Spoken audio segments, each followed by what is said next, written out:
आज इस यूनिट में, जो कि सेकंड यूनिट है आपकी, आपने अल्कोहल सीखा और नेक्स्ट है फिनॉल्स।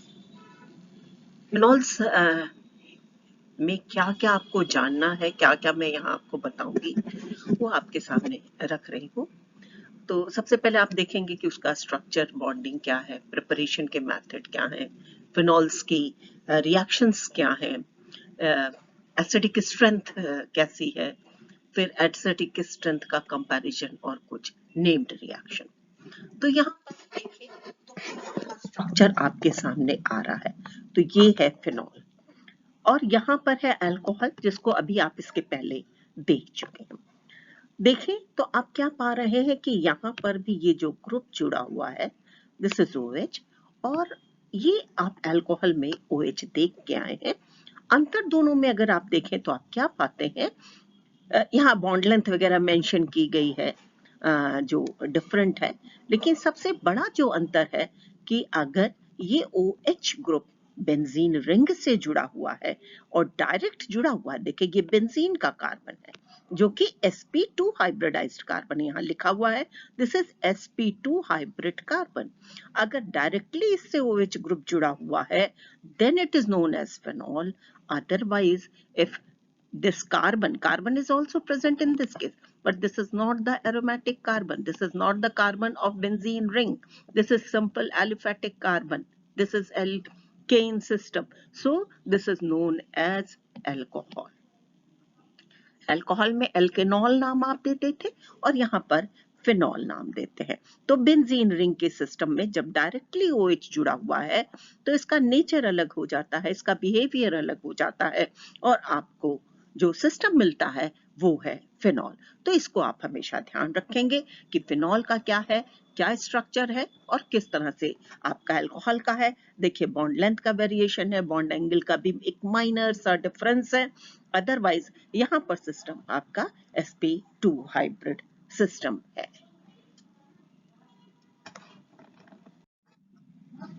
अब आप देखिए तो यहाँ पर एक फिनॉल की डिटेलिंग की गई है कि किस तरह के सिस्टम को फिनॉल कहेंगे। तो यहाँ पे देखिए टर्म भी यूज किया गया है कि एक्चुअली ये फिनॉल आ कहां से रहा है। So this is phenyl plus enol. Benzene ring को फीन रिंग भी कहते हैं। तो जैसे मीथेन होता है तो मेथिल हो जाता है, तो फीन से ही फेनिल टर्म आया है, और OH ग्रुप के लिए इनॉल। तो दोनों को जब जोड़ देंगे तो क्या बनेगा, फिनॉल। तो ये है C6H5OH का सिस्टम, जिसको हम कहते हैं फिनॉल। अब अगर आप देखें तो आप क्या पाते हैं कि फिनॉल में मोस्टली फिनॉल का फॉर्म आपके ऑक्साइड के फॉर्म में ना लेकर के, जैसे यहाँ पे दिखाया गया है कि this is the keto form, this is the enol form, तो क्या ये कीटो फॉर्म में नहीं रहता है? तो आंसर है कि कीटो फॉर्म में जो स्ट्रक्चर यहाँ आप पा रहे हैं वहां आप क्या देख रहे हैं कि इनॉल का सिस्टम ज्यादा स्टेबल होगा, जबकि आपके सिंपल कीटोन के सिस्टम में जो स्टेबल फॉर्म है वो कीटोन का होता है, इनॉलिक फॉर्म लेस स्टेबल होता है। तो यहाँ पर ये जो इनॉल है, this is resonance stabilised enol and this is very stable system, this is phenol. एक और यहाँ पर आप ध्यान रखेंगे कि अगर एरोमेटिक सिस्टम ही है लेकिन आपका OH साइड चेन में आ रहा है, जैसे यहाँ देखें तो ये कौन सा सिस्टम है, C6H5CH3, एक H को सब्स्टिट्यूट करा दिया किससे, OH से, तो जो आपको मिलेगा that will be benzyl alcohol. ठीक है, वो बेंजिल अल्कोहल होगा और वो किसके जैसा होगा, तो आंसर है वो सिंपल अल्कोहल के जैसा होगा। तो इस तरह से फिनॉल और अल्कोहल में जो डिफरेंस है वो आप हमेशा ध्यान रखेंगे। फिनॉल कई जगह यूज किया जाता है, डाइज हैं, ड्रग्स हैं, पॉलीमर्स बनाने में, तो एक सिंथेटिकली इंपॉर्टेंट न्यूक्लियस है फिनॉल का। अब आप देखें कि जो सिस्टम है उसमें किस तरह से नाम दिए जाते हैं। तो एक तो ध्यान रखें कि जितने भी आपको कहीं फिनॉल लिखना होगा तो आप AROH लिख देते हैं, तो that will be phenol. AROH लिख दिया तो वो फिनॉल हो गया। अब यहाँ पे भी जिस तरह से आपने देखा था अल्कोहल के केस में, उसी तरह से यहाँ पे monohydric phenol, dihydric phenol, trihydric phenol term भी यूज किया गया है, कुछ कॉमन नेम भी यूज कर लिए गए हैं। तो मोनोहाइड्रिक का मतलब है जब एक OH प्रेजेंट हो, डाईहाइड्रिक है तो दो हो, लेकिन वो डायरेक्ट न्यूक्लियस पर ही प्रेजेंट होने चाहिए। जैसे यहाँ देखें, this is the phenol nucleus, ये है आपका फिनॉल, और उसके बाद कौन सा ग्रुप आ रहा है, तो आंसर है नाइट्रो। फिर किस पोजीशन पे आ रहा है, तो ऑर्थो पे, तो इसका नाम क्या होगा, ऑर्थो नाइट्रोफिनॉल।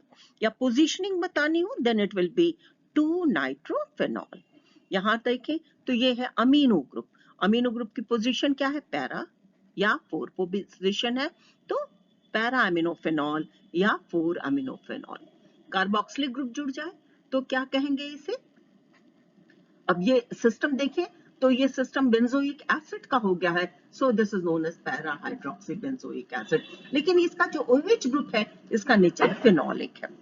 अगला देखें तो यहाँ पर कार्बोक्सिलिक ग्रुप आ गया, ऑर्थो पोजीशन पे आ गया, इसे ऑर्थो हाइड्रोक्सी बेंजोइक एसिड कहेंगे, या आप देखें तो इसी को सैलिसिलिक एसिड कहते हैं। यहां देखें सब्स्टिट्यूशन है, हाइड्रोक्सी है, 2 क्लोरो ग्रुप जुड़ गए, किस पोजीशन पे जुड़े, सेकंड और फोर्थ पे, तो इसे क्या कहेंगे, 2,4 डाइक्लोरोफिनॉल, 2,4 डाइक्लोरोफिनॉल।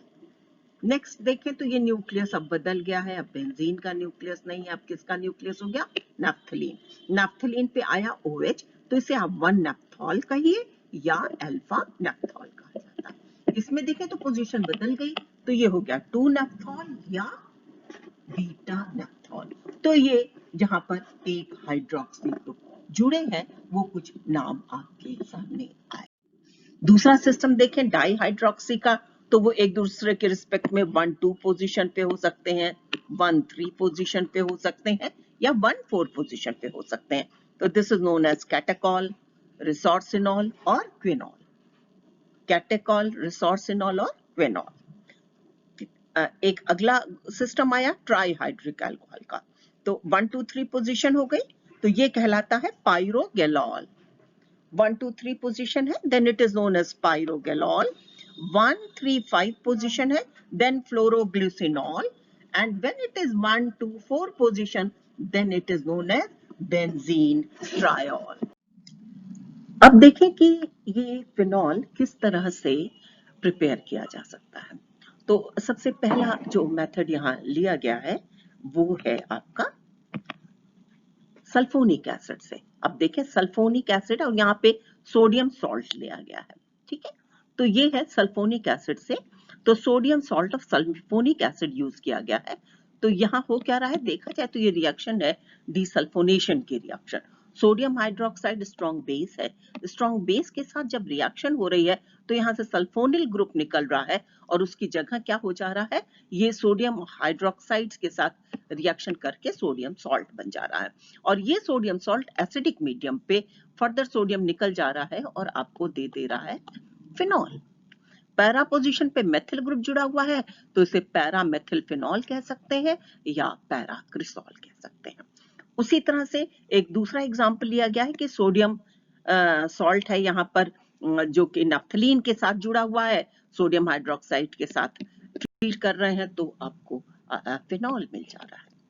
दूसरा रिएक्शन है डाइजोनियम सॉल्ट के साथ। अब डाइजोनियम सॉल्ट अगर याद हो, यहाँ पर जैसे डाइजोनियम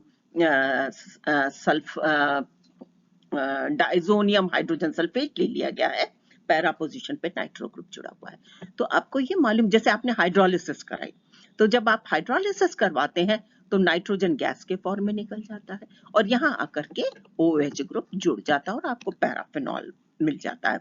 तो देखें डाइजोनियम सॉल्ट है, हाइड्रोलिसिस हो रही है एसिडिक मीडियम में और आपको मिल क्या रहा है, फिनॉल।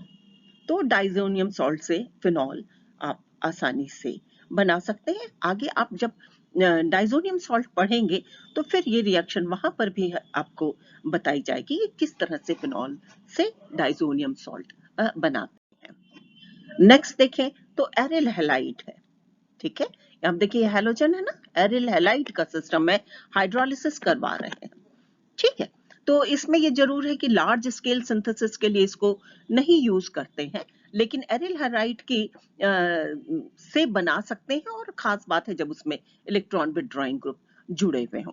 तो ये जब इलेक्ट्रॉन विथड्रॉइंग ग्रुप जुड़े होते हैं तो उस केस में नाइट्रो, जैसे यहाँ पर नाइट्रो ग्रुप जुड़ा हुआ है, तो वहां पर हम देखते हैं कि हैलोजन का डीहैलोजनेशन रिएक्शन है और यहाँ से पर OH ग्रुप आकर के जुड़ जाता है। तो इस तरह से ये है क्या, तो देखा जाए तो this is nucleophilic substitution reaction.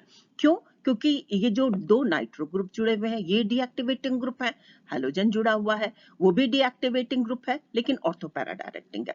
तो इतने डीएक्टिवेशन की वजह से यहाँ पर हाइड्रोलिसिस जब हो रही है तो न्यूक्लियोफाइल कौन है, OH, ये आकर के अटैक करता है और आपको प्रोडक्ट मिल जाता है। इसी तरह से यहाँ देखें क्लोरोफेनॉल के केस में भी आपको कैटकॉल मिल रहा है, ठीक है। तो न्यूक्लियोफिलिक सब्स्टिट्यूशन रिएक्शन से हमें फिनॉल मिल जा रहा है। एक अगला प्रोसेस है डाउज प्रोसेस कहते हैं। तो यहाँ पर भी देखें तो हाइड्रोलिसिस रिएक्शन है, हाइड्रोलिसिस स्ट्रॉन्ग बेस के प्रेजेंस में हो रही है, हाई टेम्परेचर हाई प्रेशर पे रिएक्शन हो रही है, कैटलिस्ट के रूप में कॉपर यूज कर रहे हैं और फिनॉल मिल जा रहा है। एक और रिएक्शन, एक और प्रोसेस आपके सामने आ रहा है, this is known as Raschig's process. तो सबसे पहले बेंजीन से क्लोरोबेंजीन बनाया और फिर क्लोरोबेंजीन से फिनॉल बनाया। देखिए benzene, then preparation of chlorobenzene and then phenol. So these are the few methods which are used for this phenolic system. तो यहाँ पर देखें ये मेथड है क्यूमीन हाइड्रोपेरोक्साइड से प्रिपरेशन, कॉमर्शियल स्केल में यूज करते हैं फिनॉल के लिए, और ये मेथड एक इम्पोर्टेंट मेथड है, पूछा भी जाता है। तो इसमें सबसे पहले हमें ये जानना होगा कि क्यूमीन क्या है। क्यूमीन क्या है? So it is isopropyl benzene is known as cumene. तो ऑक्सीडेशन जब होता है उस केस में हमें क्यूमीन हाइड्रोपेरोक्साइड मिलता है और ये फर्दर एसिडिक कंडीशन में फिनॉल देता है, साथ ही साथ एसीटोन बन रहा है, ठीक। तो सबसे पहले हम ये जाने कि ये क्यूमीन कहाँ से मिल रहा है, किस तरह से सिंथेसाइज हो रहा है। तो देखें तो क्यूमीन के केस में जो प्रिपरेशन है वो अगर आप देखें तो ये एल्काइलेशन रिएक्शन होगी। बेंजीन है, ये है बेंजीन, ठीक है ना, और बेंजीन का हो रहा है एल्काइलेशन। एल्काइलेशन, और एल्काइलेशन किससे हो रहा है, आइसोप्रोपिल हैलाइड से, है ना। तो आइसोप्रोपिल ग्रुप आके यहां जुड़ गया है और आपको क्या मिल गया, क्यूमीन। इस क्यूमीन पे जब ऑक्सीडेशन हो रहा है तब आपको मिल रहा है क्यूमीन हाइड्रोपेरोक्साइड। तो ये जो क्यूमीन हाइड्रोपेरोक्साइड है, पेरोक्साइड किसे कहते हैं, ध्यान रखें जब दो ऑक्सीजन एक दूसरे से जुड़े हुए होते हैं। इस क्यूमीन हाइड्रोपेरोक्साइड एसिडिक मीडियम में हो रहा है प्रोटोनेशन। प्रोटोनेशन किस पर हो रहा है, इस ऑक्सीजन पे। क्या मिल गया आपको, OH2+। अब ये OH2+ बड़ी आसानी से वाटर मॉलिक्यूल के फॉर्म में निकल सकता है, और जब ये वाटर मॉलिक्यूल के फॉर्म में निकल रहा है और ये डबल बॉन्ड यहाँ पर आपका इसके बाद वाटर मॉलिक्यूल निकल रहा है और उसके साथ ही साथ यहाँ से ये जो बॉन्ड है ये ऑक्सीजन पर शिफ्ट कर रहा है और आपको जो ग्रुप मिल रहा है वो आपके सामने यहाँ दिखाया जा रहा है। ये हो गया OCCH3 होल ट्वाइस, और ये कार्बन जो आपका इलेक्ट्रॉन डेफिशिएंट कार्बन दिखाया जा रहा है वहां फर्दर आपके वाटर मॉलिक्यूल का एडिशन हो रहा है, रिएक्शन हाइड्रेशन की रिएक्शन है। जो स्ट्रक्चर मिल रहा है वो आपके सामने आ रहा है, OH2+, ठीक है ना। OH2+, यहां से एक H के फॉर्म में निकल जाएगा, देखें H के फॉर्म में निकला, दिस हो गया, दिस बिकम्स OCOH CCH3, ठीक है। और ये देखें ये OH का स्ट्रक्चर यहां पर आया, फर्दर ये H के फॉर्म में निकल रहा है, यहाँ डबल बॉन्ड हो रहा है, ये H आकर के इस पर जुड़ जा रहा है, तो देखिए ये H आके इस पर जुड़ जा रहा है और ये हो गया CH3 whole twice C double bond O, ये है आपका एसीटोन और यहाँ मिल गया फिनॉल। तो डिकम्पोजिशन है इस सिस्टम का और फिनॉल और एसीटोन मिल जाता है। So this is a very important reaction of preparation of phenol. This is known as cumene hydroperoxide method. और क्यूमीन कैसे बनाएंगे, this is by alkylation reaction. Alkyl group कौन है, आइसोप्रोपिल ग्रुप है। एल्किल ग्रुप कौन है, आइसोप्रोपिल प्रोपिल ग्रुप है, तो आपका बन गया क्यूमीन। ऑक्सीडेशन पे आपको जो प्रोडक्ट मिल रहा है वो है क्यूमीन हाइड्रोपर ऑक्साइड। ठीक है, और इसके साथ ही साथ आपका ये जो प्रिपरेशन फिनॉल का था वो आपने देखा कि किस तरह से फिनॉलिक सिस्टम को हम लोग प्रिपेयर कर सकते हैं। अब हमारे सामने फिनॉल्स की प्रॉपर्टीज, उसके रिएक्शंस, उसके नेचर के बारे में जानने का समय आया।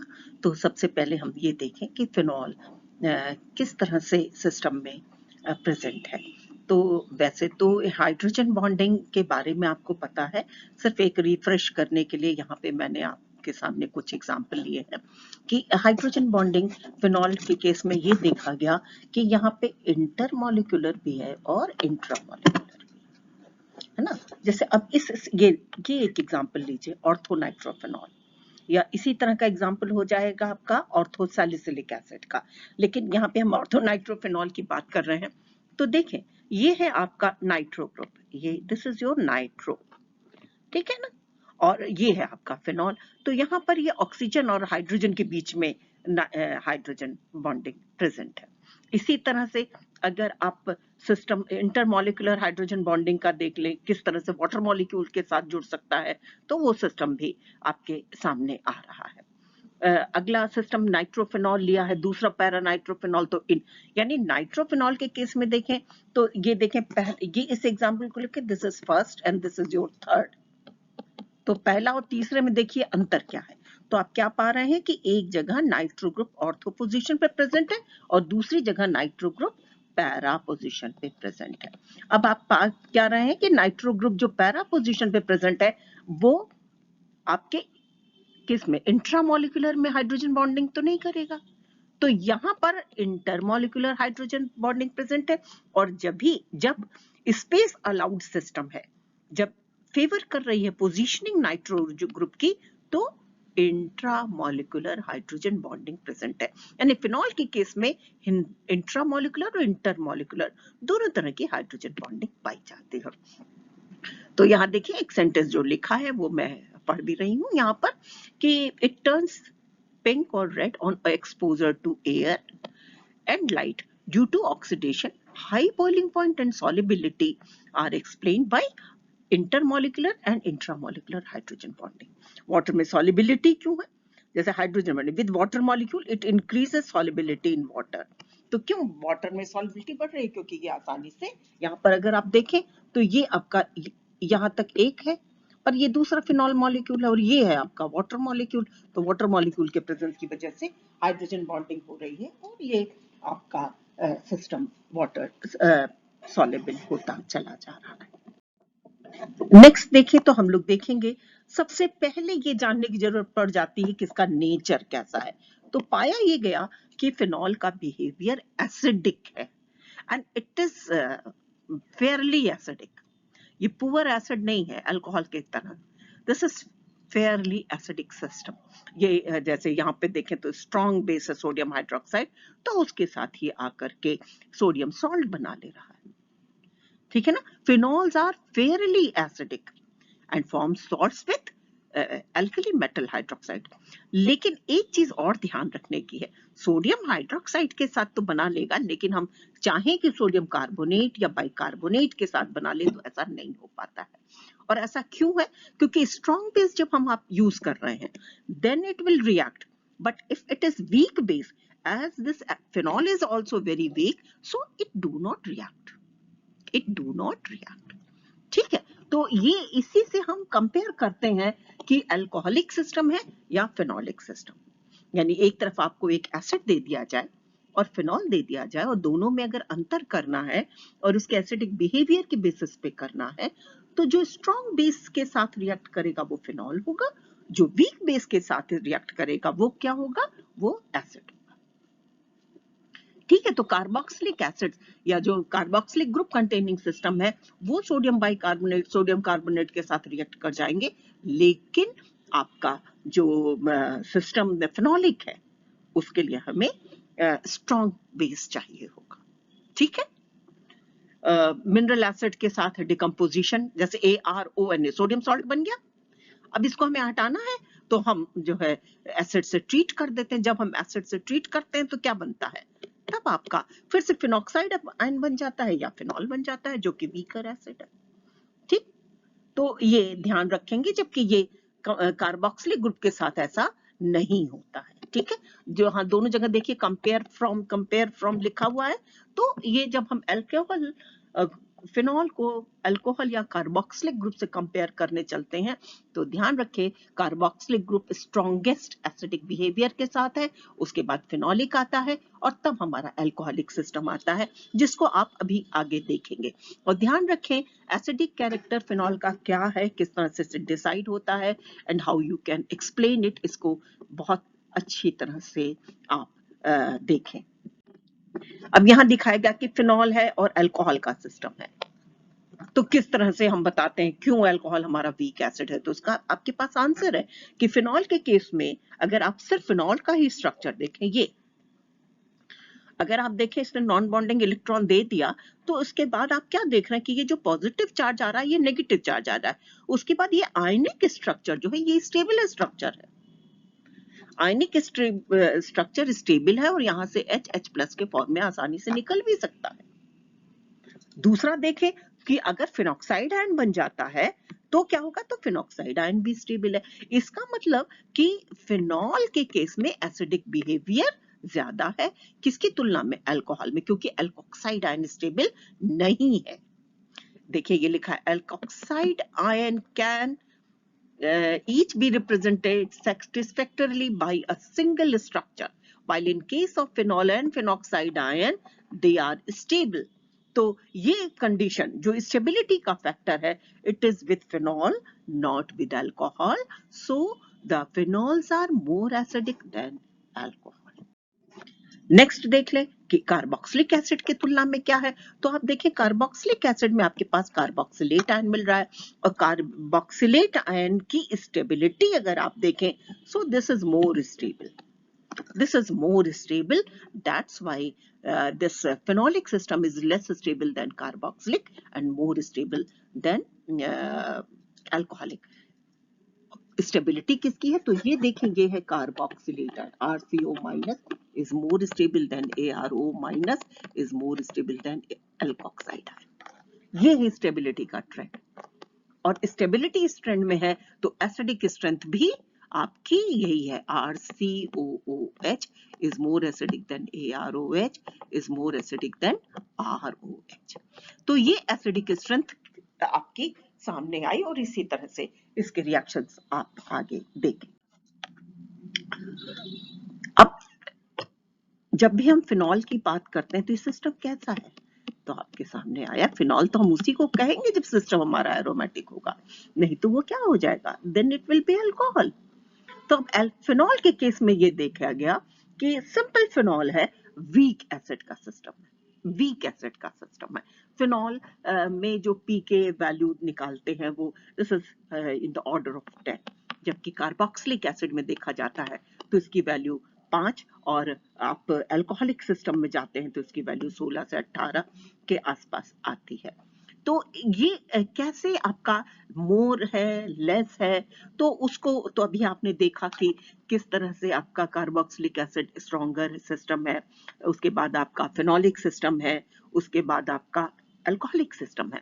अब हम सिर्फ फिनॉल्स में आए और ये अगर जानना चाहें कि जो सब्स्टिट्यूएंट्स फिनॉल में आएंगे क्या उनकी प्रेजेंस से एसिडिक स्ट्रेंथ में कोई अंतर पड़ता है, पहला, और पढ़ता है तो वो बढ़ाते हैं या घटाते हैं। तो आंसर का क्या हमारे पास आता है कि हाँ, अगर सब्स्टिट्यूएंट आते हैं तो एसिडिक स्ट्रेंथ बदलती है, और ये हम पाते हैं कि अगर एक ही सब्स्टिट्यूएंट है, सपोज कर लीजिए हम नाइट्रो ग्रुप लगा रहे हैं, तो नाइट्रो ग्रुप ऐसा नहीं है कि सभी नाइट्रोफिनॉल की एसिडिक स्ट्रेंथ एक ही होगी, चाहे वो ऑर्थो हो, मेटा हो या पैरा हो। हम पाते क्या है कि यहाँ पर पोजीशन के हिसाब से एसिडिक स्ट्रेंथ वेरी करती चली जाती है, ठीक है ना।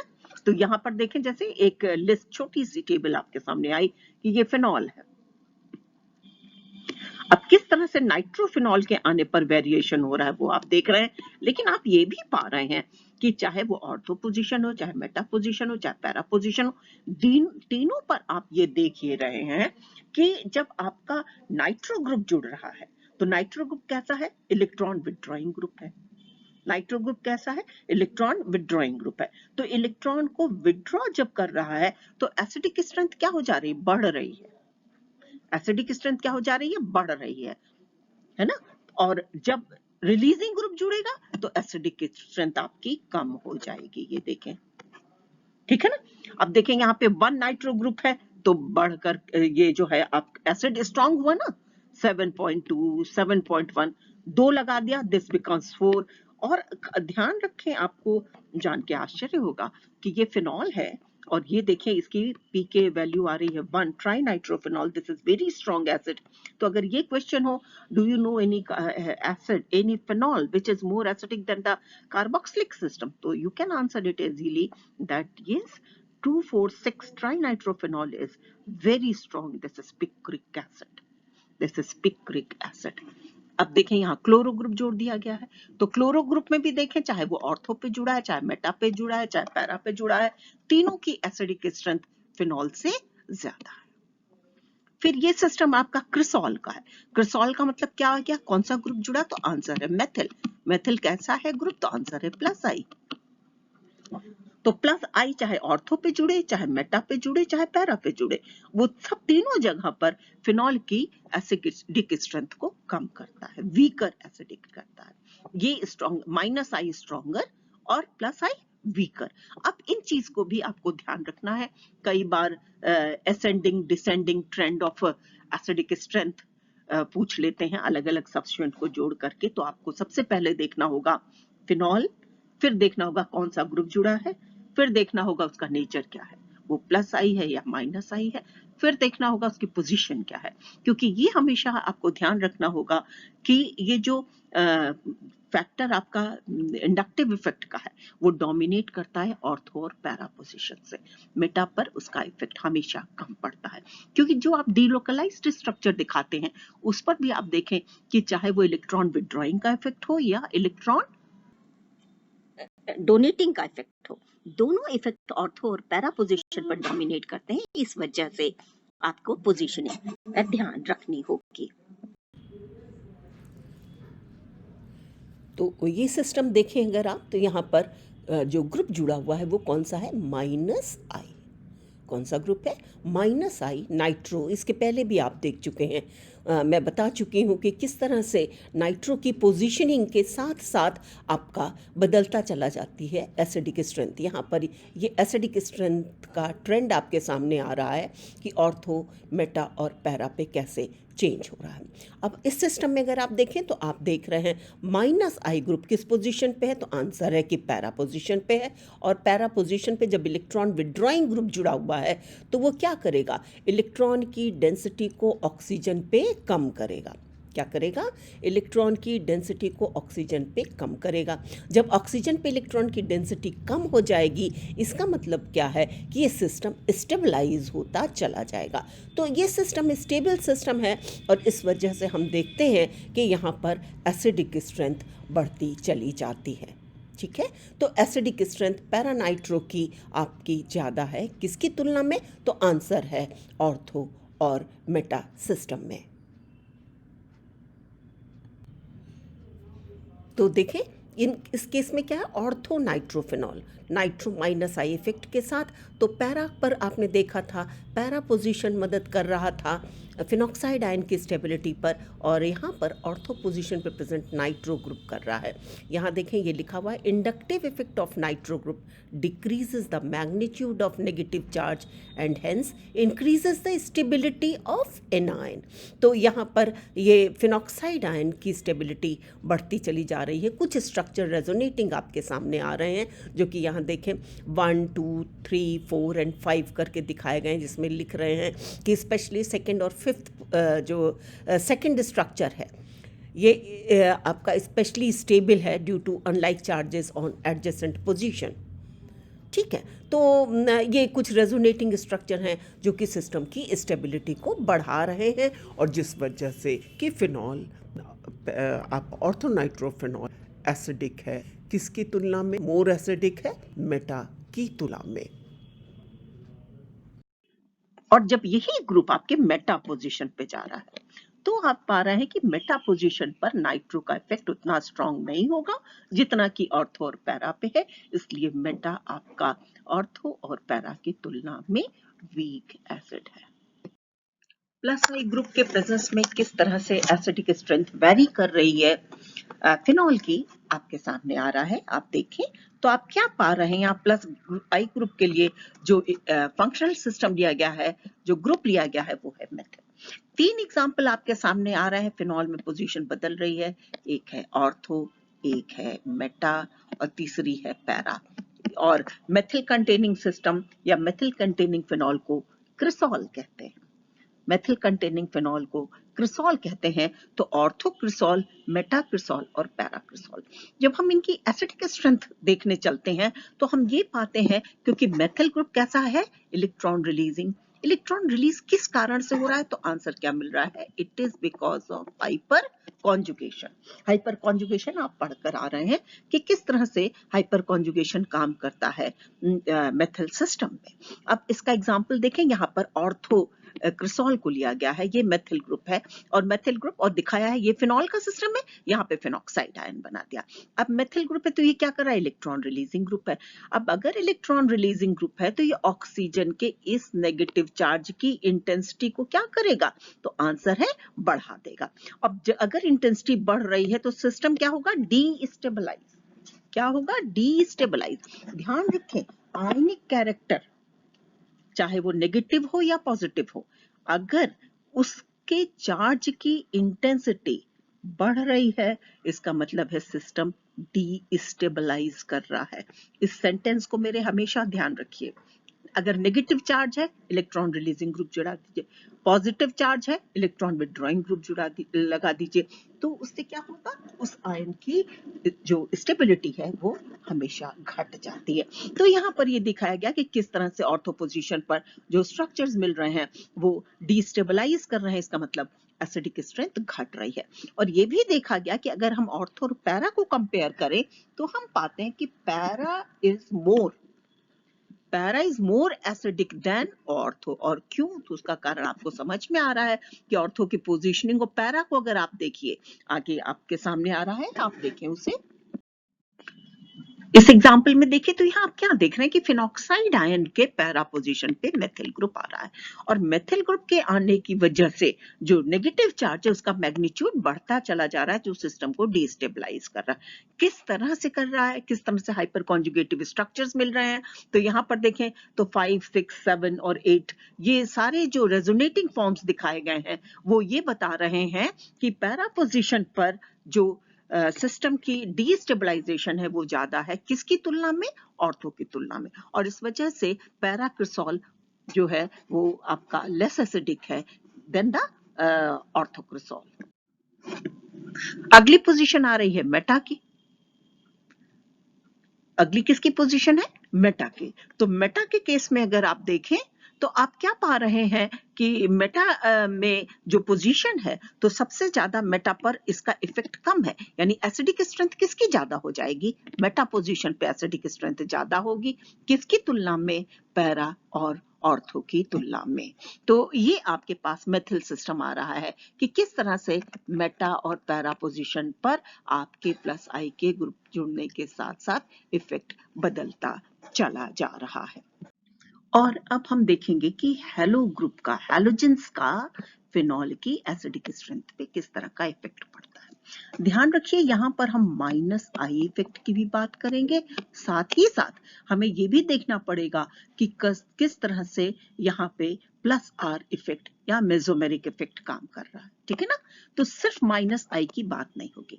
और जब हम हैलोजन की बात करते हैं तो हमारे पास क्या क्या आता है, तो आप सबको पता है कि एक हमारे पास आता है कि फ्लोरीन होगा, दूसरा आता है कि क्लोरीन होगा, तीसरा आता है कि ब्रोमीन होगा और चौथा क्या आता है? आयोडीन होता है। लेकिन जब हम रिप्रेजेंटेटिव हैलोजन की बात करते हैं तो हमारे पास आते हैं क्लोरीन, ब्रोमीन और आयोडीन। तो ये तो आप सबको मालूम है कि माइनस आई इफेक्ट जो है वो डिस्टेंस के साथ, या इंडक्टिव इफेक्ट, माइनस नहीं, इंडक्टिव इफेक्ट डिस्टेंस के साथ आपके कम होता चला जाता है। यानी ऑर्थो पर इंडक्टिव इफेक्ट सबसे ज्यादा काम करेगा, चाहे वो प्लस हो चाहे वो माइनस हो। तो ये देखा गया कि ऑर्थो पर इंडक्टिव इफेक्ट ज्यादा काम करता है और उस हिसाब से अब हम आंसर करने चल रहे हैं। दोनों को ध्यान रखेंगे, साथ ही साथ हाइड्रोजन बॉन्डिंग को भी ध्यान रखेंगे। जब हम फ्लोरीन पे आते हैं तो हम देखते हैं कि वहां पर हाइड्रोजन बॉन्डिंग भी काम करने लग जाती है। ऑल हेलोफिनॉल्स आर मोर एसिडिक, तो ये तो आपको ये सेंटेंस पढ़ते ही आ गया कि हाँ भाई वो तो होंगे ही होंगे। और उसमें फिर हम देखेंगे कि ऑर्थो मेटा पैरा को जब हम कंपेयर करते हैं तो ऑर्थो की एसिडिक स्ट्रेंथ मेटा और पैरा से ज्यादा होती है। अब अगर हम सिर्फ ऑर्थो को देखें तो क्लोरो, ब्रोमो और आयोडो में हम ये पाते हैं कि क्लोरो की एसिडिक स्ट्रेंथ ब्रोमो से और ब्रोमो की आयोडो से ज्यादा है। और इसका एक्सप्लेनेशन हमारे पास आ जाता है कि ये है इसके माइनस आई इफेक्ट के हिसाब से। लेकिन ध्यान रखें कि पैरा पोजीशन पर जाकर के ये इफेक्ट बदल भी जाते हैं, ठीक है। इसी तरह से अगर हम सिर्फ ऑर्थोफ्लोरोफिनॉल की बात करें तो ऑर्थोफ्लोरोफिनॉल के केस में ये एक फैक्टर और आ जाता है और वो है हाइड्रोजन बॉन्डिंग का। तो ऑर्थोफ्लोरोफिनॉल वीक फिनॉल है, किसमें? ऑर्थो सिस्टम में। और ये पाया गया कि अगर हम ऑर्थोफ्लोरोफिनॉल को देखें तो वहां पे हाइड्रोजन बॉन्डिंग ऑर्थो पोजीशन पर प्रेजेंट है लेकिन पैरा पोजीशन पर नहीं प्रेजेंट है। तो इसलिए ऑर्थो और पैरा फ्लोरोफिनॉल आपके एसिडिक स्ट्रेंथ में बदल जाएगा क्योंकि हाइड्रोजन बॉन्डिंग पैरा पोजीशन पर नहीं है सिस्टम में। तो एसिडिक स्ट्रेंथ किस तरह से निकालेंगे? तो इसमें आपको 2-3 चीजें ध्यान रखनी पड़ेंगी।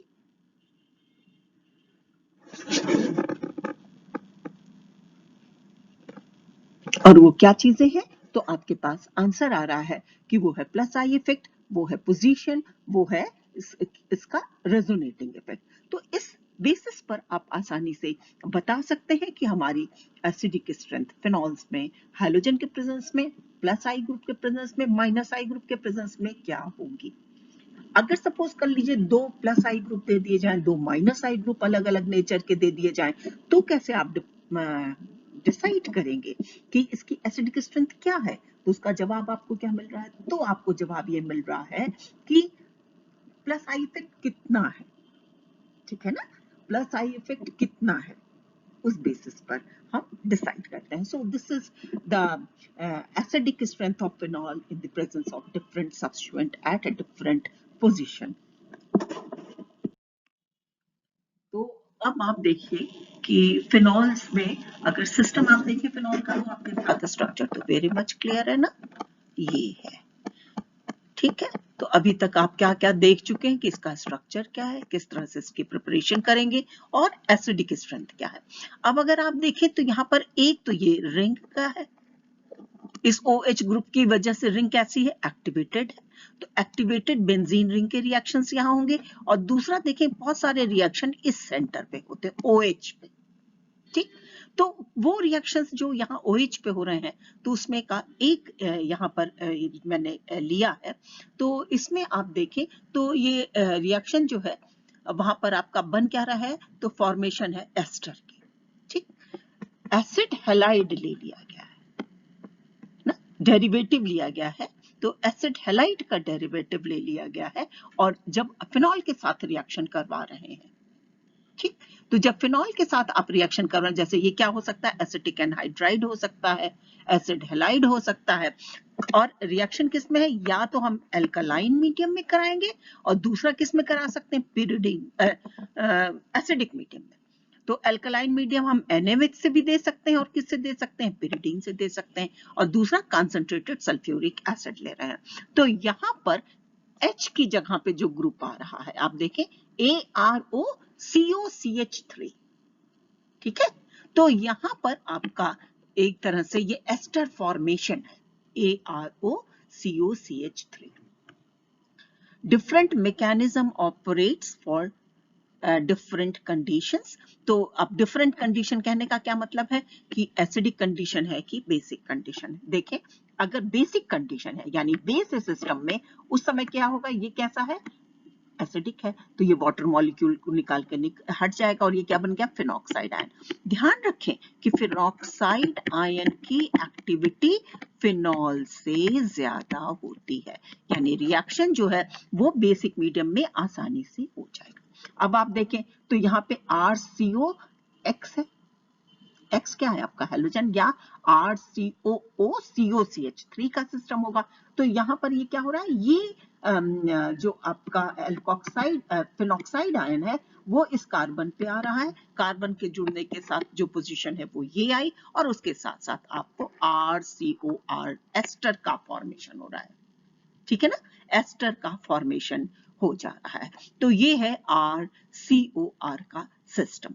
तो यहां पर देखें तो ये फिनॉक्साइड आयन जुड़ रहा है और आपको जो रिजल्ट मिल रहा है वो आपके सामने है, ठीक। तो इसको ध्यान रखेंगे, ये यहां पर AR लिखा हुआ है, RC, देखिए RC डबल बॉन्ड हो जाएगा O, और ये क्या है, AR, ठीक है। तो ये आपका प्रोडक्ट बन रहा है सिस्टम में। दूसरा देखें, यही रिएक्शन है और एसिड के प्रेजेंस में हो रही है, एसिड कैटालाइज्ड एस्टरिफिकेशन, ठीक। अब एसिड है तो किस तरह से रिएक्शन हो रही है, तो देखें एसिड के प्रेजेंस में ये है आपका CH3COX का सिस्टम, एसिड है तो क्या हो जाएगा, OH प्लस, ऑक्सीजन पे आया, और उसके बाद ये कैसा सिस्टम हो गया, ये दिखाया गया कि ये कार्बोकेटायन का फॉर्मेशन हो रहा है।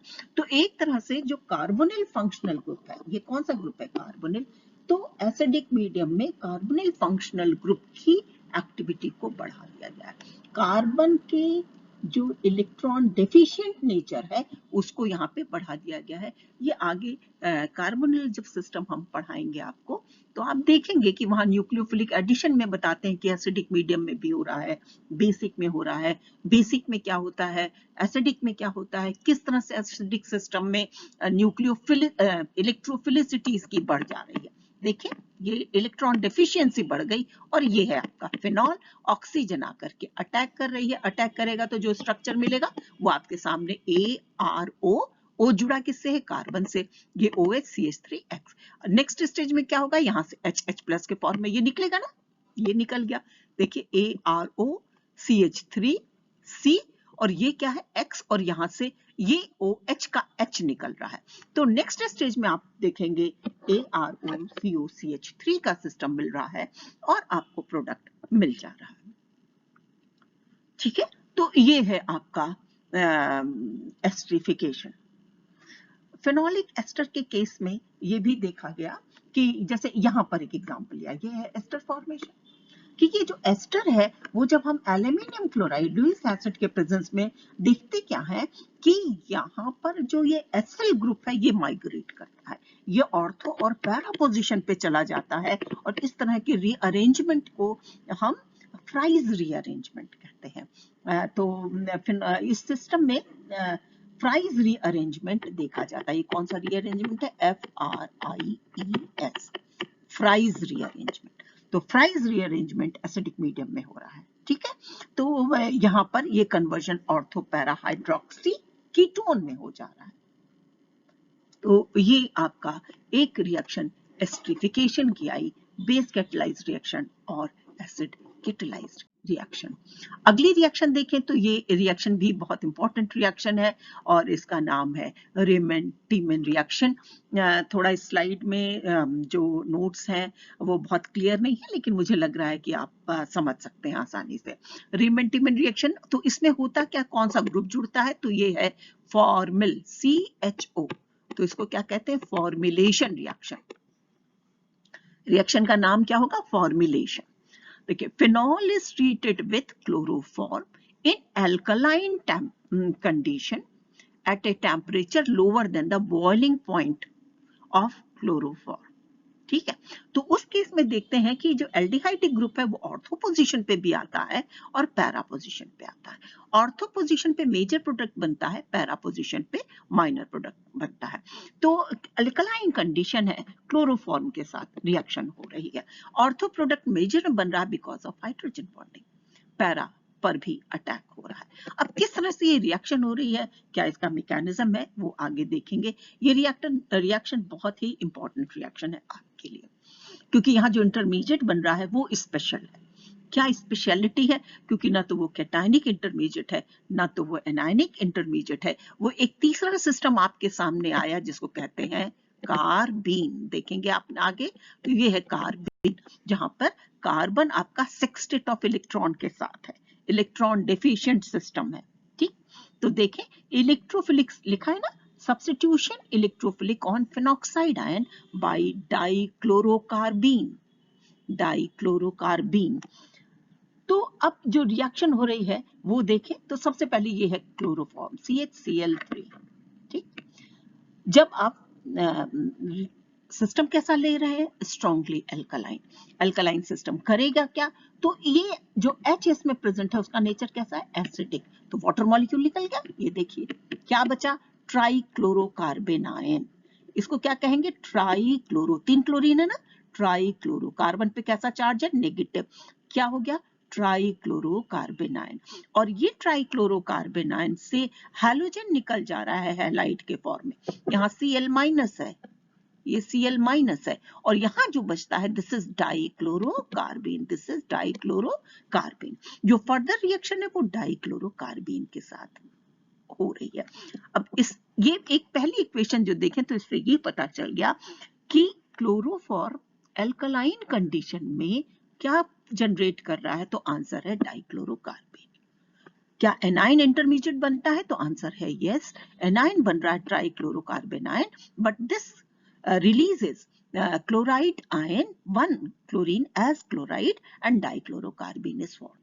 And this dichlorocarbon then attaches with the ortho position. ये कैसा सिस्टम, ये तो इलेक्ट्रॉन डेफिशिएंट सिस्टम, इसका बिहेवियर कैसा होगा, इलेक्ट्रोफिलिक होगा।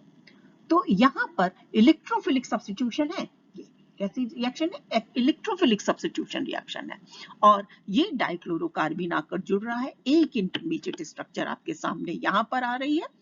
ठीक है, और नेक्स्ट स्टेज में अगर आप देखें तो ये सिस्टम किसमें बदल रहा है, क्योंकि एरोमेटाइजेशन आसानी से हो जाएगा, यहाँ पर कार्बन पे नेगेटिव चार्ज, ये हो गया O- है, ये CHCl2, ये CHCl2 में देखें तो ये जो बेस है आपका, एल्कलाइन सिस्टम है आपका, ये दोनों हैलोजन हाइड्रोक्साइड से जुड़ जाएंगे, तो ये सिस्टम क्या हो जाएगा, CHCl, यहाँ पे देखें दिखाया गया, ये H है, यहाँ पर एक क्लोरीन है, और यहाँ पर देखें तो ये जो हाइड्रोक्साइड आयन जुड़ रहा है ये वाटर मॉलिक्यूल बना करके निकल जाएगा, और इसी तरह से दोनों हाइड्रोजन निकल जाते हैं, दोनों पे OH आता है, एक वाटर मॉलिक्यूल निकलता है, और ये सिस्टम किसमें बदल जाता है, CHO में, CHO में। फाइनली ये आपको ऑर्थो प्रोडक्ट मिलता है, और इसी तरह से ये रिएक्शन पैरा पोजीशन पे भी हो सकती है, तो पैरा प्रोडक्ट मिलेगा, लेकिन ऑर्थो प्रोडक्ट आपका मेजॉरिटी में बनता है, ऑर्थो प्रोडक्ट आपका मेजॉरिटी में प्रेजेंट रहता है। ठीक है ना, तो इसको ध्यान रखेंगे, this is very important reaction, this is Riemann reaction. और नेक्स्ट रिएक्शन देखिए, तो ये रिएक्शन आ रही है कार्बोक्सिलेशन रिएक्शन, इसे कोलबेज कार्बोक्सिलेशन रिएक्शन भी कहते हैं, कोलबेज रिएक्शन भी कहते हैं। तो यहाँ पर जो रिएक्शन है वो है reaction of phenol with carbon dioxide, and this carboxylic group which act as electrophile attaches on the ortho position as well as para position, but the major product is ortho, and this is known as salicylic acid, this is known as orthohydroxybenzoic acid, which is more stable because of hydrogen bonding, और ortho position ही आपकी more active position. ठीक है, अब carbon dioxide को अगर आप देखें तो कार्बन डाइऑक्साइड का स्ट्रक्चर देखें, C डबल बॉन्ड O इधर और इधर। ऑक्सीजन पे कैसा चार्ज होता है, तो आपको पता है कि इस पे नेगेटिव चार्ज होता है, तो कार्बन पे कैसा आ गया, पॉजिटिव चार्ज आ गया, तो इसका बिहेवियर कैसा हो गया, इलेक्ट्रोफाइल जैसा हो गया, तो रिएक्शन कैसी हो गई, इलेक्ट्रोफिलिक सब्स्टिट्यूशन हो गई। कहां कहां पर होगी, ऑर्थो और पैरा पोजीशन पे होगी। तो वही रिएक्शन यहाँ पर आपके सामने आ रही है कि किस तरह से देखें, तो ये फेनोलिक सिस्टम है, है ना। तो यहाँ पर इलेक्ट्रोफिलिक एरोमेटिक सब्स्टिट्यूशन हो रहा है। ये फिनॉक्साइड आयन है, ये है कार्बन डाइऑक्साइड, ये है इलेक्ट्रोफाइल के फॉर्म में, यहाँ पर कार्बन डाइऑक्साइड आकर के जुड़ रहा है, ये है HCOO। और क्योंकि सोडियम हाइड्रोक्साइड, सोडियम कहाँ से आया, तो ये हम बेस यूज कर रहे हैं सोडियम हाइड्रोक्साइड, ठीक है। और उस हाइड्रोक्साइड आयन की वजह से ही ये आपके फिनॉक्साइड फॉर्म में प्रेजेंट है। तो बेसिक कंडीशन में ये रिएक्शन हो रही है। तो यहाँ पर देखें ये HCONA, और इसके बाद ये जब ये सिस्टम कीटो, ये अगर आप इसे कीटो डबल बॉन्डेड सिस्टम है, कीटो ले लें तो ये इनॉल में कन्वर्ट हो गया। तो आपको क्या मिल गया, कार्बोक्सिलेट और सोडियम। तो इसको क्या कहते हैं, सैलिसिलिक एसिड, क्योंकि सोडियम जुड़ा हुआ है तो सोडियम सैलिसिलेट। इसकी अगर हम हाइड्रोलिसिस कर देंगे तो सोडियम हाइड्रोक्साइड निकल जाएगा और क्या मिल जाएगा, सैलिसिलिक एसिड। तो अभी इसके पहले रीमन टिमन जो रिएक्शन देखी तो वहां क्या हो रहा था, फॉर्मुलेशन, और यहाँ क्या हो रहा है, कार्बोक्सिलेशन। कौन सी रिएक्शन है, कार्बोक्सिलेशन। कौन है, कोल बेस रिएक्शन। किसके प्रेजेंस में हो रही है, कार्बन डाइऑक्साइड के साथ। मीडियम कैसा होना चाहिए, एल्कलाइन, ठीक है। तो ये है आपका, ऑर्थो पे भी होगा और पैरा पर भी ये रिएक्शन होती है, ये भी नाम से पूछी जाती है, एक इंपॉर्टेंट रिएक्शन है। इसके अलावा भी नेम्ड रिएक्शन आगे भी आएंगी। अब यहाँ हम लोग देखें कि फिनॉल का सिस्टम है, और जो रिंग के रिएक्शंस होते हैं, इलेक्ट्रोफिलिक नॉर्मल, ब्रोमिनेशन है, हैलोजनेशन है, नाइट्रेशन है, सल्फोनेशन है, वो सब हो रहे हैं कि नहीं हो रहे हैं। तो सबसे पहली रिएक्शन यहाँ पे ब्रोमिनेशन के लिए ली गई है। तो देखें यहाँ पर, क्योंकि रिंग कैसी है, पहले तो आपको ये हमेशा ध्यान रखना पड़ेगा, this is activated benzene ring है। कैसी रिंग है, एक्टिवेटेड बेंजीन। तो एक्टिवेटेड है किसके तरफ, टुवर्ड्स इलेक्ट्रोफिलिक सब्स्टिट्यूशन। यानी इलेक्ट्रोफिलिक सब्स्टिट्यूशन इस सिस्टम में बहुत आसानी से हो जाएंगे। तो देखिए ब्रोमिनेशन हो रहा है, ट्राई ब्रोमो डेरिवेटिव आपको मिल जा रहा है। तो ट्राई ब्रोमो डेरिवेटिव आसानी से मिलता है। अब अगर हमें मोनो ब्रोमो चाहिए तब क्या करें, तो मोनो ब्रोमो के लिए लो टेम्परेचर पर रिएक्शन करवा रहे हैं और उसके लिए हम कार्बन डाइसल्फाइड यूज कर रहे हैं, तब हमें मोनो ब्रोमो डेरिवेटिव मिल रहा है, अदरवाइज हमें ट्राई ब्रोमो डेरिवेटिव मिलता है। नाइट्रेशन का देखें तो नाइट्रेशन भी कह सकते हैं बहुत डाइल्यूट नाइट्रिक एसिड यूज किया जा रहा है, और उसमें हमें ऑर्थो प्रोडक्ट भी मिलता है और पैरा प्रोडक्ट भी मिलता है। इसमें भी देखा क्या कि जो ऑर्थो नाइट्रो आपका फिनॉल है, तो ऑर्थो नाइट्रोफिनॉल के केस में क्या है, हाइड्रोजन बॉन्डिंग सिस्टम में प्रेजेंट है। पैरा नाइट्रोफिनॉल के केस में हाइड्रोजन बॉन्डिंग तो है, तो एक जगह इंट्रामोलिकुलर है और एक जगह, जैसे ये कौन सी है, दिस इज इंटरमोलिकुलर, और यहाँ पर कौन सी है, इंट्रामोलिकुलर। तो हाइड्रोजन बॉन्डिंग आपको फिनॉल के केस में देखने को मिलती रहेगी। तो यहाँ पर इंटरमोलिकुलर है so it is less volatile, intramolecular है so it will be more volatile, ठीक है। तो नाइट्रेशन का सिस्टम यहाँ पर हो रहा है, ऑर्थो और पैरा प्रोडक्ट मिल रहा है। ऑर्थो के केस में इंट्रामोलिकुलर हाइड्रोजन बॉन्डिंग है, पैरा के केस में इंटरमोलिकुलर हाइड्रोजन बॉन्डिंग सिस्टम में प्रेजेंट है। Due to their high reactivity, phenol undergoes nitration at all available ortho and para position when treated with nitric acid in presence of concentrated sulfuric acid. तो जैसा कि अभी आपने bromine के case में देखा था, ट्राई ब्रोमो डेरिवेटिव मिल रहा था, ठीक उसी तरह से आपका नाइट्रेशन के साथ भी है, ट्राई नाइट्रोफेनॉल, और this phenol is very strong acid, this is very strong acid, this is also known as picric acid. कोई भी कार्बोक्सिलिक ग्रुप नहीं जुड़ा हुआ है, इसको ध्यान रखेंगे, कार्बोक्सिलिक ग्रुप नहीं जुड़ा हुआ है, लेकिन ये आपका ट्राई नाइट्रोफेनॉल का सिस्टम है। पिक्रिक एसिड का भी यहाँ पर हमने एक ले लिया कि किस तरह से पिक्रिक एसिड आप बना सकते हैं। तो जैसे कि अगर हैलोजन सिस्टम में प्रेजेंट है, नाइट्रेशन करा दीजिए तो डाइनाइट्रो डेरिवेटिव मिल गया ना आपको। देखें जैसे क्लोरो है तो क्लोरोबेंजीन का सिस्टम है, तो हमें 2,4 पोजीशन पे मिल गया, 2,4 पोजीशन पे। उसके बाद हमने यहाँ पर हाइड्रोलिसिस डीहैलोजनेशन कराया, ये OH ग्रुप आ गया, फिर नाइट्रिक एसिड के प्रेजेंस में हम देखते हैं नाइट्रो ग्रुप आ जाता है। तो पिक्रिक एसिड बहुत स्ट्रॉन्ग एसिड है और इवन कार्बोक्सिलिक एसिड्स की भी तुलना में ज्यादा स्ट्रॉन्ग है, और ये डिसइंफेक्टेंट के फॉर्म में यूज करते हैं, प्यूरिफिकेशन ऑफ पॉलीन्यूक्लियर हाइड्रोकार्बन के लिए यूज किया जाता है। तो this picric acid is very important. और आप लैब में भी जब काम करेंगे आगे चल के, तो हाइड्रोकार्बन की एनालिसिस जब हम करते हैं, तो क्योंकि हाइड्रोकार्बन के केस में ऐसा कोई कैरेक्टरिस्टिक टेस्ट नहीं है, तो हम पिक्रेट बनाते हैं, और इन पिक्रेट का मेल्टिंग पॉइंट अलग अलग होता है। उस बेसिस पर हम आइडेंटिफाई कर लेते हैं कि जो कंपाउंड हमको मिल रहा है वो क्या है। इलेक्ट्रोफिलिक सब्स्टिट्यूशंस में नाइट्रेशन, हैलोजिनेशन देखा। अब देखें कि किस तरह से सल्फोनेशन होता है। तो जब हम सल्फोनेशन की बात करते हैं तो तुरंत हमारे दिमाग में बात आती है कि यहाँ सल्फर ट्राइऑक्साइड इलेक्ट्रोफाइल के फॉर्म में काम कर रहा है। तो ठीक इसके पहले जैसे आपने देखा है, तो ऑर्थो और पैरा पोजीशन पे सल्फोनिल ग्रुप आ रहा है और आपको सल्फोनेटेड डेरिवेटिव दे रहा है। फ्रिडल-क्राफ्ट एल्काइलेशन और एसाइलेशन की रिएक्शन भी फिनॉल के केस में देखी गई है, और ये देखा गया है कि यहाँ पे जो एल्यूमिनियम क्लोराइड लेते हैं उसको हम एक्सेस में यूज करते हैं। तो एक्सेस में यूज क्यों करते हैं? क्योंकि फिनॉल एल्यूमिनियम क्लोराइड के साथ एक क्लोरो एल्यूमिनियम सॉल्ट बना ले जाता है। देखिए, this is the chloro aluminium salt, this is a. तो फिनॉल है, लुईस एसिड है एल्यूमिनियम क्लोराइड, जिसको हम यूज कर रहे हैं कैटलिस्ट के फॉर्म में, और ये फिनॉल के साथ रिएक्ट करके क्लोरो एल्यूमिनियम सॉल्ट बना रहा है, विच is more reactive than the phenol. और फर्दर ये क्लोरो एल्यूमिनियम सॉल्ट रिएक्ट करता है एल्किल हैलाइड से, और आपको एल्किल ग्रुप ऑर्थो और पैरा पोजीशन पर मिल रहा है। एल्किल ग्रुप किस तरह से काम करता है इलेक्ट्रोफाइल के फॉर्म में, वो आप जानते हैं, और यहाँ पर आपको प्रोडक्ट मिल जा रहा है। एसाइलेशन भी उसी तरह से हो रहा है। यहाँ पर देखें, ये फिनॉल यहाँ लिखा हुआ नहीं आपको दिख रहा है, लेकिन अंडरस्टूड है कि ये फिनॉल के साथ रिएक्शन हो रही है। तो एसाइलेशन एसिड हैलाइड के प्रेजेंस में या एसिटिक एनहाइड्राइड के प्रेजेंस में एक्सेस ऑफ एल्यूमिनियम के साथ करा रहे हैं, तो ऑर्थो और पैरा एसिल डेरिवेटिव मिल रहा है। और अगर इस ध्यान करें तो इसके पहले जो हमने फ्राइज रीअरेंजमेंट की बात की थी, जहां पे एस्टर बन रहा था, तो वो भी यही प्रोडक्ट आपको फाइनल माइग्रेट करके मिल जाता है।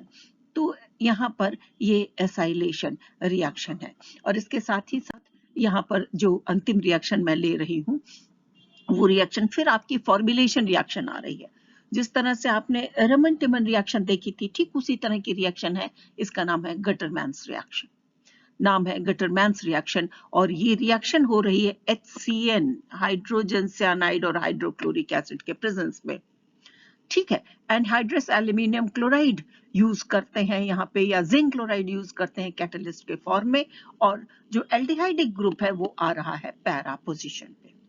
और अगर पैरा पोजीशन ब्लॉक होगी, then it will go to ortho.